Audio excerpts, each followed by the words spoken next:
حلالے کے مسئلے میں صغیرہ اور کبیرہ، مدخولہ غیر مدخولہ کا حکم کیا یہ یکساں یعنی برابر ہے یا اس کا کیا حکم ہے؟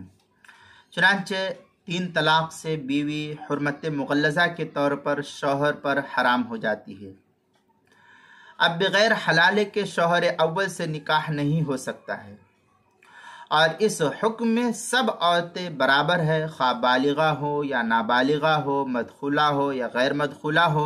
کسی بھی مطلقہ ثلاثہ کا شوہر اول سے بغیر حلالے کے نکاح جائز نہیں ہے۔ چنانچہ اس مسئلے کو مستفاد کیا ہے فتاوی محمودیہ کی 12ویں جلد صفحہ 478، جو ڈھابیل کا چھپا ہوا نسخہ اس کے اندر سے، اور فتاوی دارالعلوم دیوبند کی 9ویں جلد صفحہ 313 پر۔ بحر الرائق میں ہے لا ينکح مبانتہ بالبینونۃ الغلیظہ۔ اس طریقے کی عبارت جو ہے البحر الرائق کتاب الطلاق فصل فیما تحل بہ المطلقہ، جلد نمبر 4 صفحہ نمبر 94، جو زکریا بک ڈپو دیوبند کا ہندی نسخہ ہے اس کے اندر۔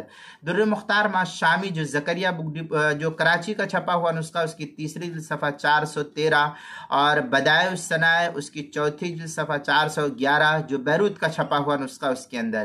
اسی طریقے سے مجموع الانہر میں ہے ولا تحل بعد المطلقات الثلاث لقولہ فان طلقها فلا تحل له، سورہ بقرہ پارہ نمبر 2 آیت نمبر 230۔ اس آیت کے تحت ہے الا بعد وطء زوج آخر بنکاح صحیح ومضى عدته۔ اس طریقے کی عبارت مجمع الانہر کتاب الطلاق باب الرجع، جلد نمبر 2 صفحہ نمبر 88، جو مکتبہ فقیہ الامت دیوبند سے چھپا ہوا نسخہ ہے اس کے اندر۔ کتاب المسائل 5ویں جلد صفحہ 189 پر اس کو نقل کیا گیا، وہاں دیکھ سکتے ہیں۔